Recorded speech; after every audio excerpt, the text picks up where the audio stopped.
ভাগ্যর উপরে কিছু নাই রে ভাই। আল্লাহ তাআলা এই কপালে যা লিখে রাখছে বান্দার তাই হয়। 2 দিন আগে বা 2 দিন পরে। কি আর হবে ভাই দুনিয়াতে? বাড়ি গাড়ি টাকা পয়সা একসময় সেগুলোও কাজে লাগে না ভাই। বিপদ যখন আসে সেগুলোও কাজে লাগে না। আত্মীয় হয়ে যায় পর, রক্তের মানুষও হয়ে যায় পর।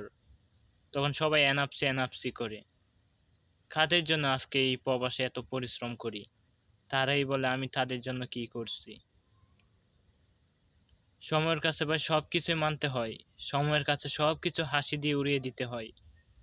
আমরা পুরুষ হয়ে জন্ম নিছি তো বুকের ভিতর কষ্ট পাথর সমান চাপা দিয়ে রাখতে পারি, কিন্তু কারোর সামনে প্রকাশ করতে পারি না।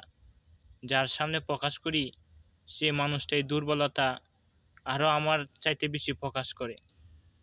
ভাই, দুনিয়াতে কেউ আপন না, কেউ আপন না।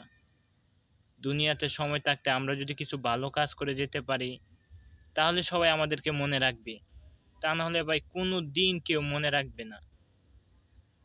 চাই সবাই সবসময় যেন সবাইকে ভালোবাসা দিয়ে বরণ করে নিতে পারি, সবার কাছ থেকে দোয়া নিতে পারি। এটাই এখন চাই, আর কিছু না ভাই। কারণ স্বার্থের জন্য রক্তের মানুষগুলো পর হয়ে যায়।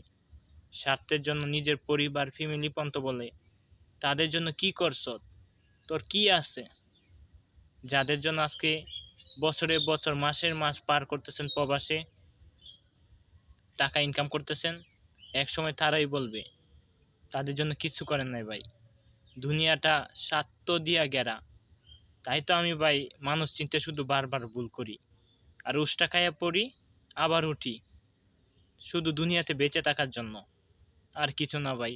সবাই ভালো থাকবেন, সুস্থ থাকবেন। আসসালামু আলাইকুম।